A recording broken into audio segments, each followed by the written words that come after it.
Well, this morning we're going to be talking about properly charged and the right connection. Okay, how many got a cell phone? Come on, show him. Everybody does, okay? Have you ever charged it? Oh, no. Okay? Does your charger on your phone work on other people's phones? Some. Yep. Some, right? If you got an iPhone, that doesn't work on a Motorola or an Android, right? And if you got an Android or a Motorola, it doesn't work on that. Yeah. How about, okay, let me ask you this. How many of you have rechargeable batteries? Rechargeable battery. Okay, you got rechargeable batteries. Will that charger work with your phone? Can you put your phone in there and have that 9-volt charger charge your phone up? No. Doesn't work like that, does it? What we're going to do is we're going to be talking today. We're actually going to be talking from the book of Titus. So we're going to be in Titus a lot. We're going to jump a few other places, but we're going to be in Titus a lot because we're going to be talking about properly charged and the right connection to charge. Because, you know, you go out there and I come by last week and Jim over here at the end, his Jeep lights were on. They were on all night long. All night long. I come by and I saw him pull out and I said, I stopped him. I said, did you have to charge your battery? He goes, no. He goes, why? And I said, your lights were on all night long. And while I was walking in the morning, I shut them off. And he goes, oh, it started okay. You know, but if you had left them on for a long time, he would have ended up having to charge his battery. He wouldn't have been able to take his phone charger out there and do that. He would have had to take a battery charger for an automobile out there to do that. So having the right connection is extremely important. But if you have the connection, and you never plug it in and never use it, it's never going to be properly charged. Does anybody remember the day when they told you you had to let your phone run down below 10% before you plugged it in? Because if you didn't, what happened, it was only go up to about 80% or something like that. Remember they had that, and what happened is your phone kept losing charge. And I remember one of the first ones I had, I would plug it in every night, no matter where it was at. I'd plug it in at night. Well, then I got and it would last pretty much all day. And then it got it was lasting till noon. And then it was only lasting a couple hours. Well, it's because the way the batteries were made. It never could properly charge. I had the right connection, never properly charged. But what I was doing was I was using the wrong source. The source being the battery. I didn't drain it down enough in order to fill it back up. And it was just getting a little lump. Now this becomes important too because there are actually 3 aspects of what we're talking about today. We're going to be talking about being properly charged. We're going to talk about using the right connection. But we're going to talk about the source as well. The source of your connection. Because, let me ask you this. Anybody here been to Europe? You've been to Europe? You've been to Europe. Can you take your phone charger with you to Europe and just plug it in the wall over there? Why? Because you have to have a different. Yeah. Totally different, isn't it? Right. They have a different electrical system over there. So does Mexico. And Mexico does too. And so what happens is you can't just go over and plug your light in because you got to have the right kind of electricity going to there, and it has to separate it out, things like that. So the source becomes important. The source is important. So let's go ahead, and we're going to get started this morning, and we're going to be talking about that source. And Paul went to he went to the island of Crete. So when we get to Titus, and we're going to be talking about that in a little bit, he went to the island of Crete. And in the New Testament, Paul wrote a lot of the books of the New Testament. Over half of the books, just under half of the total writing, because Matthew, Mark, Luke, and John were large books. And so that's just under half of the writing. Now, when he went there, Crete was a large island, and it was easily accessible from Athens. If you look at a map, you always have seen the boot of Italy, right? And then up above, off to the side, was Greece, and it was easily accessible from Greece to Crete, the town of Crete. And so what happens is, they were right there. Crete was a bunch of people that were becoming believers. But the problem was, all these things, they never got totally properly charged for the Lord. They didn't have the right connection. And we're going to talk about that in a second. and they didn't understand the source. So the people on the island of Crete, even though that a lot of them were coming to know the Lord, weren't there yet. And there was a problem with this. And to begin with, here's what we're going to look at. To begin with, the Cretan church, go ahead, Julie, had a societal reputation to deal with. Okay? We mix today, we know the word Cretan, that they were called Cretans, the top word up there. Then you have the word Cretan down below. Do you know the difference between them? Okay, the difference between them, let me read the definition for the one below. Cretan, the one below down here, right there, Cretin, is defined as stupid, obtuse, or mentally impaired person. They're a Cretan. And you've run into Cretans somewhere in your life, I guarantee it. Guarantee it. You've run into somebody that is just like, well, we hate to use... we hate to use the word stupid, but yeah, isn't that what we do? We run into people that are sort of mentally impaired. They have a wrong mindset, the wrong thinking. And I know a lot of you are going to say our government today, but no, that's not what we're talking about. We're talking about the people individually. Now, the Cretans, the people on the island of Crete, had a reputation, okay? Their reputation was a little different. I want you can turn if you want, or you can just go here to Titus chapter 1, verses 12 through 13. See if you see a difference between them. Okay, this is what the definition of a Cretan was given in the scripture. One of them, a prophet of their own, said, Cretans are always, not sometimes, always liars, evil beasts, and lazy gluttons. That means they love to eat and just sort of slack off and eat. Always liars, evil beasts, and isn't that a reputation to give of people? That'd be terrible, wouldn't it? Well, everybody at Pine View Park is, And they start going on, right? But you hear it today. You hear it today. I heard something really, really negative about Lamplighter yesterday. Okay? Somebody said something to me about well, they're always... No, that's... some of them are. Not all of them. Don't throw them all in the same basket. But they tend to do it. Why? Think about it for a second. Why would they do it?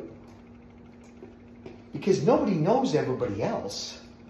They just know certain ones. And why do people come up with opinions about certain people? Because those people didn't agree with them. Right? They don't agree with me, so what do? I call them always liars. Or I call them evil beasts. In fact, evil was in the term that I heard over there, right? And lazy gluttons. Now, I haven't heard of any lazy gluttons lately, but maybe there are some out there, I think I probably was one at one time. That's just fancy of human beings, right? So what happens is, Paul says, and Paul declares this to be true, that these people were liars, lazy, and evil. And he didn't say that he knew somewhere, but he basically was saying the whole society is declared to be. So be careful. So what he's going to do is, Paul is going over there, and he's going to take Titus over there, and what he's going to do is he's going to put Titus in charge of, if you back up, 2 up there, Julie, back up 2, go up 2, one more. He's going to put Titus in charge of properly charging them. He's going to put Titus in charge of giving them the correct connection, and he's going to put Titus in charge of introducing them to the source, the right source.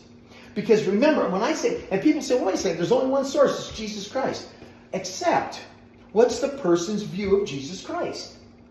What is a person's view? When you stop and think about it, you've got different views all over. Where do you think all these churches come from? All these different cults that are out there in the world. David Koresh, right? So what happened? Where did they come from? Because they have a warped view of who Jesus is. In fact, David Koresh's warped view was so warped that he declared himself to be Jesus. Pretty warped. So what happens is, Paul said, Titus, I'm going to put you in charge over here. You're going to be like the bishop of the island. And you're going out there and you're going to take care of all the cities there. Have you ever heard of something like that being done? Of course you have. The missionaries used to do that all the time. They would send a missionary to a country. A good friend of ours, Claire Langevin. Claire Langevin went to Mali, North Africa, right? And when he got to Mali, North Africa, he's the one that started Christian radio in that country. But he would drive sometimes 6 hours to get to a church to help them out and plant them and get them going. And that's all he did for Gospel Missionary Union. He traveled all over Mali, North Africa. I said South area, I meant North. And he would do all that. But he got all that started over there. And he was over there almost 20 years. So Claire did a lot of work there. He's a little short Frenchman. Okay? He speaks 7 languages. Claire's like 84 today, I think. Just a wonderful guy. Him and his wife, Mayanne. Mayanne had a beautiful voice. But lest I digress, we need to realize that a societal label can be placed on us. You dealt with a societal label. I was thinking about Jonah and the Ninevites. Exactly. You know. Same thing there. Jonah had the wrong impression of them right from the start. They were unredeemable, didn't he? That's what he was saying. They're unredeemable. God, why are you even paying attention to them? Throw them all away. What's the old saying? Don't throw the baby out with the bathwater. Right? Don't confuse it. Don't confuse what's really true and what's really untrue. So what happens is that bad reputation can really destroy. I want to put a note in there. When I was a kid, I lived in Wisconsin. Okay, in the community I lived in, there were Polish people, there were German people, and there were Swedish people. I'm a little bit of everything plus dog, cat, and buffalo, I guess. But there were 3 major, nationalities that were there that came into there. Every joke. How many Swedes does it take to screw in a light bulb? The Swedes would say, how many Germans? The Germans would say, how many Polish? Right? And it would go right around the circle. Every joke. I heard every joke from 3 different sides every time I heard it. Depend on which side you were hearing it from. But they all had their own little thing. And it was a reputation that they carried with them. Now, they applied various characteristics, bad characteristics, to each other. You ever notice that? My sister is Polish, of course, but the terms there were always Polak, right? And my sister-in-law is Polish, and they always had one-track minds. My sister-in-law does not have a one-track mind. You can talk to her and change the subject instantly and go like crap, crazy with her. She's college educated, she's sharp. But everybody always said the Polish people have a one-track mind. Well, not everybody. Because the Polish said the Swedes only had a one-track mind. And the Swedes said only the Germans had a one-track mind. That's all they could think about was one thing at a time. Don't confuse them. See, and they always applied negative characteristics, negative traits. So Titus chapter 1, verse 5 now. I'm going to back you up here a little bit. He says, for this reason I left you, Titus, in Crete, that you should set in order the things that are lacking, and appoint elders in every city as I commanded you. So Titus is going to appoint elders. He's going to appoint someone that will oversee the church. Not come up with their own ideas. This is where our problem goes today. Somebody goes, well, I just got promoted. I'm the head of such and such church. I want to put my own ideas in. That's not what he was saying. He was saying, I'm sending you to Crete. You're going to appoint elders. In other words, keep the pattern going, the right pattern. The right source, the right connection, and properly charged. That's what these elders' jobs were all set to do. In fact, every preacher, every pastor that's out there, remember, pastor is a different title than preacher, because there are a lot of pastors that aren't preachers, and there's a lot of preachers that are no way pastors. Pastors take care of the flock. Okay? Sometimes the only thing they can do is hum a tune and ask people to come along with them. And other preachers are out there, they're out there with if you want to get in our spiritual gifts, we're going to be getting into that on Thursday. We're going to start talking about some spiritual gifts given in Romans. And we're going to talk about that fact that preachers are different than pastors. But it's important. He's going to appoint an elder in every city as he commanded. He didn't say that elder was going to be the speaker or the teacher. He said that elder was over there to oversee everything. So in other words, using electricity again as an example, and say, Gary's the appointed elder for the electricity in the clubhouse. He goes, don't plug it in that one. That won't work in that outlet. In other words, don't do that. Do this. Or use this. Go there. Use this. Do that. That's what the elder was all about. The elder was to give direction, not rule. And there's a big difference. There is one spiritual gift that's called ruling, and that ruling is meant for something else. It's not meant for what this is all about. Okay? Titus may have had that gift that Paul gave it to him and got him set up doing those things. In verses 6 through 9, and this is, like I say, one of the things is leadership. It's very important. 6 through 9, I'm gonna read that out loud because I'm going to go 3-4 verses here. He said this, and you're going to know this verse because just about every church goes through this, and they talk about it. But I believe for the wrong reasons. You'll see why.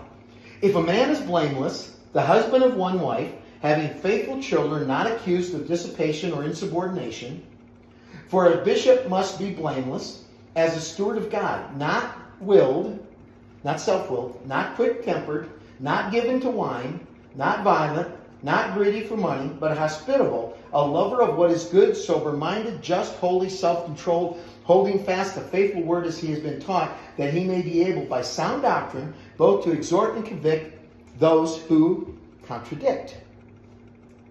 Okay? And most churches talk about this as how you pick your deacons or your elders in your church.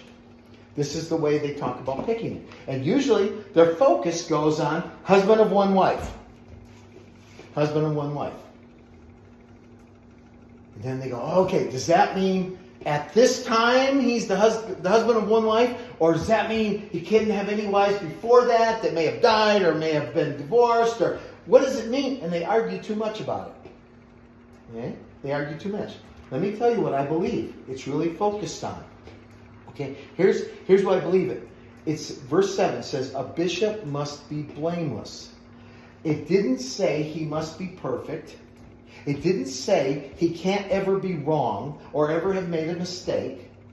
He says a bishop must be blameless. In other words, if I look at you and say you're doing the best job you can do, and everybody knows you're doing the best job you can do, that's blameless. Doesn't mean you're perfect. It just means I can't blame him. He's doing the best job he can. He's doing everything he can. So that's blameless. That's what that is. If we keep the simplicity of that, and you go back to what Titus was doing, Titus wanted to get them in the right connection, right? He wanted the right connection. The problem was, here was their connection. Their connection was the guy had to be perfect. It had to be a guy that was perfect. That's the way they look at it. He had to be perfect. And then on top of that, his wife had to be subjected to him so much that she couldn't really talk. That's what they like to put out there. And not only that, but his kids have to be perfect. Do you know any perfect kids? It's not going to work. It's not going to work. What do they want? They want him to do the best job he can do. If he's working hard to do the job he can, that's what Titus was looking for. That's the kind of elder he was going to appoint. All he was doing was saying, look at these other qualities are very important, especially for you guys, because remember their reputation? Their reputation was bad. So he had to find something that he could give Titus to use when he chose these elders. It's somebody that's out there working good. What's that? It might be different in the church structure as the church was created. Yeah.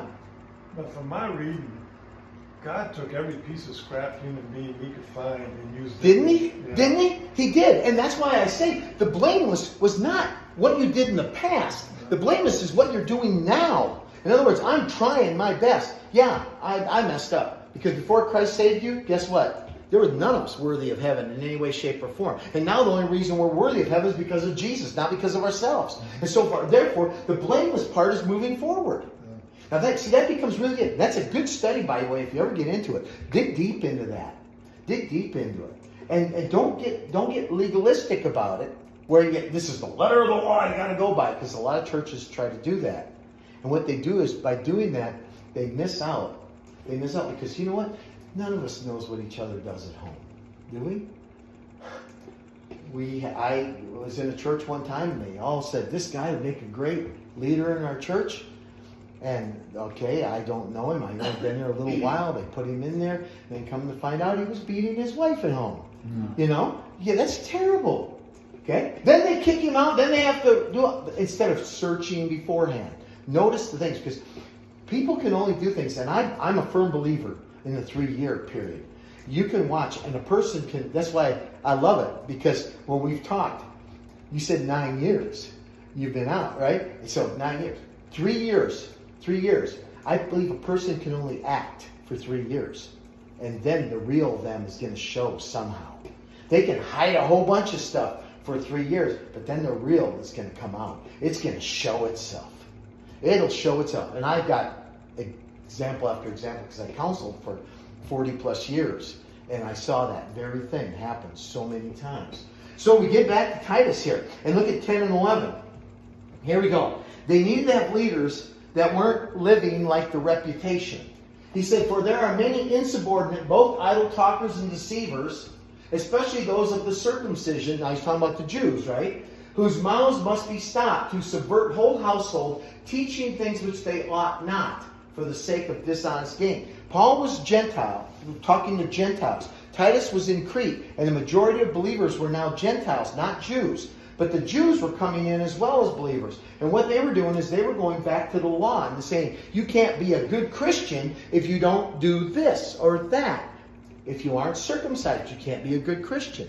If you don't keep the Sabbath, you're not going to be a good Christian. If you don't do all these things. And if you remember, Paul went to the church leaders in Jerusalem at one time and said, okay, what do I need to give the Gentiles? Are there any laws? And he gave them 2 things. We'll talk about that some other time. He gave them 2 things to live by. 2.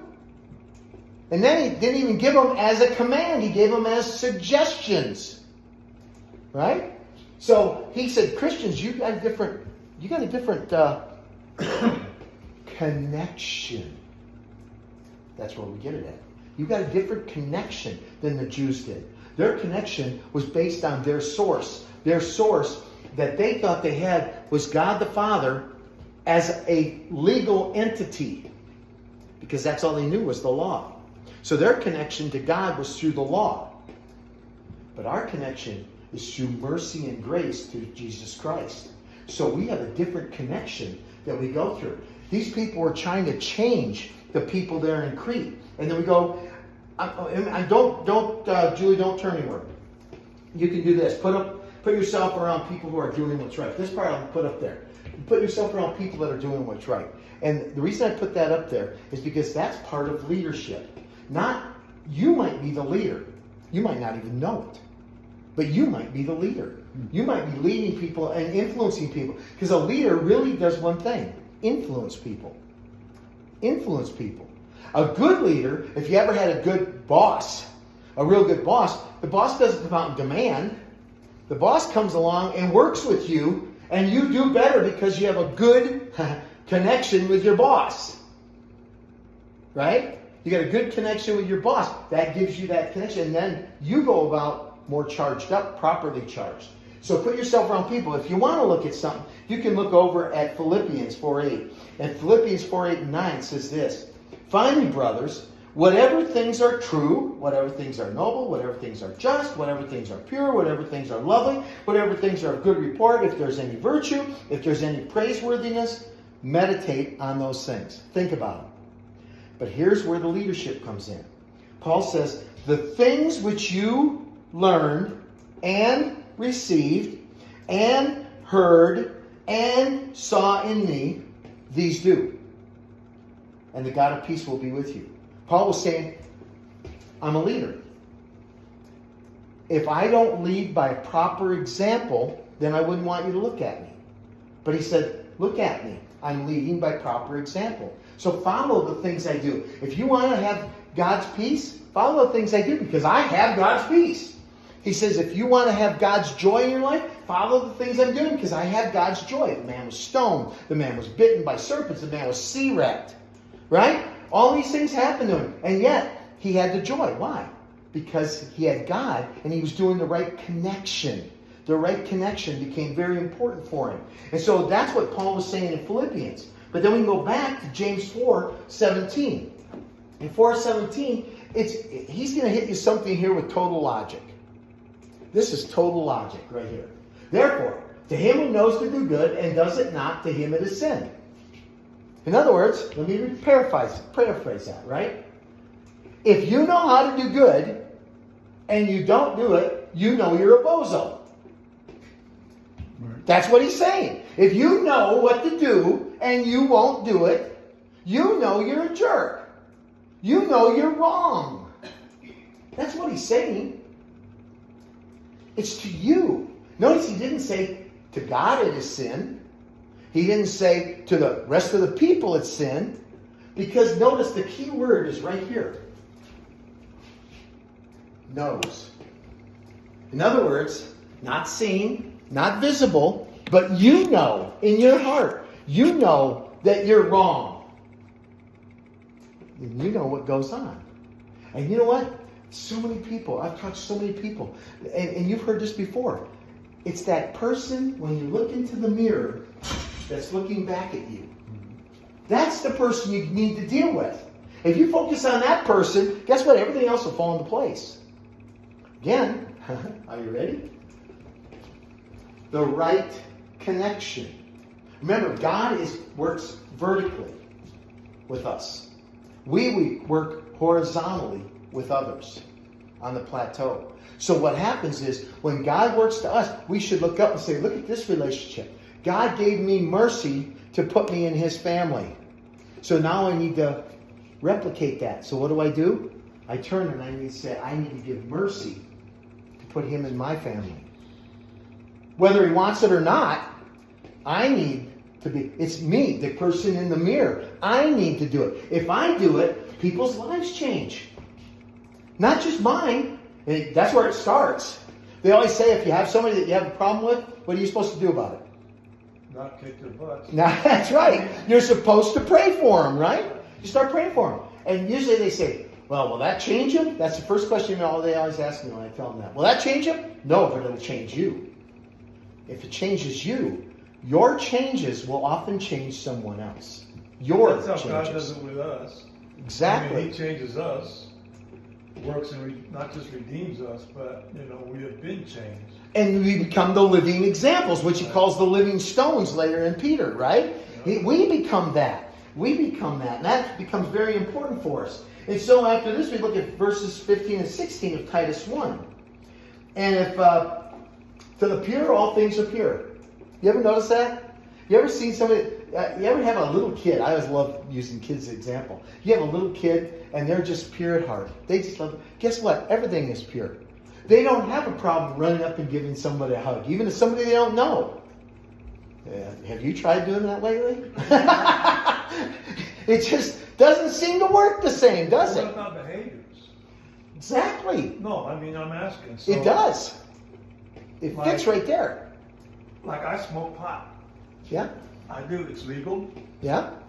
But people that Mountain Bible got all over me, telling me what a sinful thing it was. Literally use that word, sinful. Oh, yeah. Well, when it was illegal, that would have been the case, wouldn't it? But we're talking about now. Now, that's what I said. When it was illegal, it would have been the case. Now it's changed. Well, this came from, this concept that God has given us to the pure, all things are pure is like Peter in the sheet about eating meats. Exactly. That's what it comes down to. That's why God was trying to get Peter into the right connection. Remember, Peter, as a Jew, his connection was formally law to get to God. So now God was saying, I'm going to get rid of this. Jesus said himself, I'm fulfilling the law. I'm not getting rid of it, I'm fulfilling it. That means he finished it off by fulfilling it. Finished it off. So that you weren't under the law. Jesus didn't come along and say, oh, the law is good, bad, and everything, boom, gone. Boom. He didn't say that. He came up and he fulfilled it. Finished it. Then he comes along, and then Peter, 8 years after that point when Christ was resurrected, Peter goes over, and now God gives him this vision. And when he gives him the vision, he put all these things down here. And he says, don't condemn anything that you think, based on the law, the wrong connection, is wrong. Don't do that. In this day and age, you will find you can get a lot more done by not condemning somebody when you meet them. You can get a lot more accomplished. But he says this, but to those who are defiled, now think about the pure, all things are pure. But those who are defiled and unbelieving, nothing is pure. Because you know what? if I start condemning you, and I start condemning you for every action you do, when I get home in the mirror, what do I see? I start seeing the same things in me, and now I start condemning me. And so to me, then I'll be defiled and unbelieving because of my actions outward to everybody else. Now, boom. But even their mind and conscience are defiled. That's how it separates it. This is that connection again.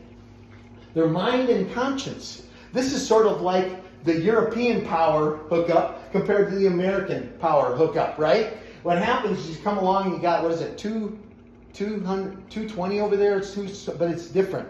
It's got these weird prongs and they got these big connectors and stuff. You have to stick it to the wall, right? What happens is, if I am defiled and unbelieving, nothing's pure to me. So I start condemning everybody. But I also condemn myself in the mirror. Why? Because my mind and conscience is defiled. When you talk about defiled, he's not talking about you're lost. He's not talking about God's throwing you away. He's not throwing the baby out with the bathwater. What he's talking about here, when he's talking about your mind and conscience, he's talking about your way of thinking. Your connection is wrong. You're trying to charge your battery with the wrong connector. It's not going to work. I watched a person one day, but he was a teenager, try to get an iPhone cord into a Motorola phone that was Android. They kept doing it and doing it and doing it. When I ask them, they go, well, I don't know anybody has an iPhone. Well, look at the connection, is what I said. And then I go, wait a second. I remember. I did that once. So I said, no, yeah. Then I start explaining. Rather than go, you're a dummy. I start explaining then, this is what you have to do. These are different. These are different connections. If you've never seen it any different, that's what was wrong with the people in Crete. See, they'd all become like each other in that sense that they got that societal reputation. And they all became like each other. Because their connection was wrong, they couldn't get it right. But Paul came along and said, I'm giving you Titus. Titus is going to get down there and he's going to help you get the right connection. He's going to get an elder in there that'll straighten you out and get you in the right direction, get you the right connection. Then I want you to go back to that source where you're plugging into. You plug into Jesus Christ. The law is not where you plug. Doesn't matter if there's people in your group that believe the law is, don't worry about that. That's not what you're supposed to be doing. You plug into the grace of God through Jesus Christ the Son, right? And you take and accept His mercy for your life. Then your mind and conscience will become undefiled and you will not believe anything is unpure anymore. You'll go back to believing purely. Here's one way you can tell if you're pure in heart. Okay? I don't use this very often because sometimes I have to explain a lot to do this. But if you're pure in heart, you look at somebody, instead of saying what you used to say, that person's going to hell. Instead of saying that, what you say is, okay, Lord, what can I do to help them come to know you? That's the pure in heart. What can I do to help you help them change? The only thing, I know this is sort of eschatological in content, but when you think about the end times, right? The only thing that's keeping Christ from coming back right now, he says, is the prayers of the saints who are saying, Lord, let me win one more to you. Give me the time to win one more. That's the pure in heart. That's the pure in heart that's always looking to see another person step into the presence of God. Imperfect, sometimes slothful, sometimes a glutton, sometimes whatever. Liars, evil. But the pure of heart says there's hope. Why? Because if He can change me, He can change you. That's the concept that we live under. That's where the purity comes from. And then what I want to do right now is, you don't have to go anywhere. I want to read very quickly. I'm just going to read chapter 2. I want to read chapter 2. Okay? And Julie, go ahead, put the next one up there.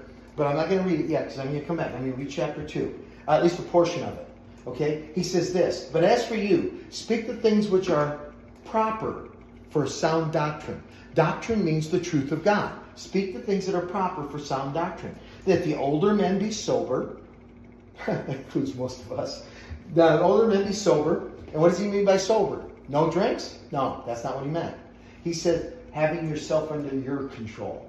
That's what he's talking about, under your control. He says, let the older men be sober, reverent, temperate, sound in faith, in love, and in patience. I can't tell you the number of churches that I have visited where I walked in and an older guy in the church will say, well, I've been here for 45 years, and yet, and they need to dictate because they've been there long. That's not what Paul said. That's not what Paul said. He said, what did he say? He said this, let them be temperate. Let them be reverent. If God is speaking to a younger person than them, listen to the younger person. That person should say, hey, God's speaking to them. Listen. This person's got God's wisdom in their heart. Listen to them. Listen to what God's doing. That's why sometimes churches have young pastors. And that's why a lot of churches, when they split because somebody feels their authority has been abused. And we don't have authority. Not that. All of our authority is God-given. We need to realize that and recognize that. I've told every church that I ever worked at, if God tells you to get rid of me, you get rid of me. And don't question it. If God tells you as a congregation to let me go, you let me go. I will never hold any animus against you. I'll never be upset with you. Because I believe that God speaks and God will change. And His plan changes on a regular basis sometimes from our view. Always be ready to go. Because that means God's got something else for you. Just be ready to do that. So then he goes on further. He said the older women likewise, that they be reverent in behavior, not slanderers, not given to much wine, teachers of good things, that they admonish the young women to love their husbands, to love their children, to be discreet. I can't tell you the number of times I've seen a mother decide to get divorced because her daughter's getting divorced and she wanted to help her out. Duh. That makes no sense at all, but we've seen it, haven't we? And it just made no sense. Her and her husband weren't having any problems, but because her daughter was getting divorced, she had to try to empathize with her and sympathize with her. He says this, likewise the young men be sober-minded, in all things showing yourself to be a pattern of good works, in doctrine showing integrity, reverence, incorruptibility, sound speech that cannot be condemned, that one who is an opponent may be ashamed, having nothing evil to say of you. I love it because every once in a while you hear it on the news today, you'll hear somebody try to say something bad about these governors on the border. And they try to say something bad about them. And you go, what? Why would you say something bad? Think about what you're doing. They really have nothing to say, and the things that they say are sort of foolish. And you say, why? Why? That's really what this is talking about. He said, exhort bondservants to be obedient to their own masters and to be well-pleasing in all things, not answering back. He said, not pilfering. And that's always a big problem. You know, that's one of the biggest problems in business today, the employees stealing from the bosses. It happens. But showing all fidelity, that they may adorn the doctrine of God our Savior in all things. For the grace that brings the salvation has appeared to all men, teaching us that denying ungodliness, worldly lust, we should live soberly, righteously, and godly in the present age, looking for the blessed hope and glorious appearing of our God and Savior Jesus Christ. That's the key. See, in other words, what he was doing, he says, Paul said those Cretans were truly liars, but no. They lied to themselves. Isn't that where lying starts? You lie to yourself. How many times you see people just come out, start lying about somebody, and when you realize, you stop and think for a second, they believe something about themselves that isn't true. I had somebody the other day who's in their early 20s tell me that they've been doing this particular job that they do for over 15 years now. Yeah, I want to go, really? Really? They hadn't. Then I found out later that they'd only started working about 5 years before that. Okay, why? Because they believe a lie about themselves. And once they believe a lie about themselves, it makes it easy for them to lie to everybody else. Easy from their perspective, but everybody else knows it's a lie. Everybody else sees it's a lie. And everybody will call you on a lie, sometime sooner or later. We need to have the right source.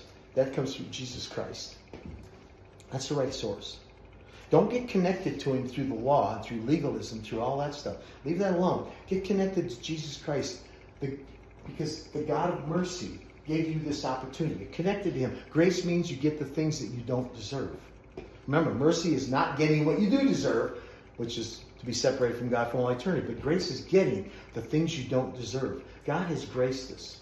And then be connected to that. What's the right connection mode?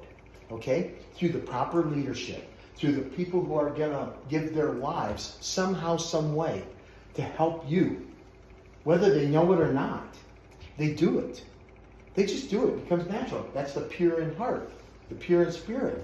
And they give their life to help you out. And then you're connected properly to Jesus through those people. And then from those people, you go over here and you say, I'm going to get fully charged. Properly charged. And the way you're properly charged, sometimes it comes through reading, yes. Sometimes it comes through listening. Sometimes it comes through a song that somebody just puts out there, and the song just fills you right up, and it just charges you up and gets you going. Sometimes it's hearing a praise and then singing a song right after that. I don't know, I can't tell you what that did for me this morning. That connection that we had from his praise to that song, How Great Is Our God. That makes a big difference. That charges us. Be charged up today. Be filled up with what God has for you. Don't get wrapped up and say, well, he's got more than I do, or she's got more than me, or she's got less than me. Don't get critical. Just, what do you have? Take what you got. Live in the joy of the moment. I got my laundry done. I ate my breakfast. Those are the perfect things that say, okay, I'm smiling. It's good enough. It's good enough. Keep that in your heart today as you go into it. Father, thank you for this day. Thank you for this time that we're together. Let us properly be charged. Let us use the right connection through Jesus. And Father, let our focus be on God the Father through the Son.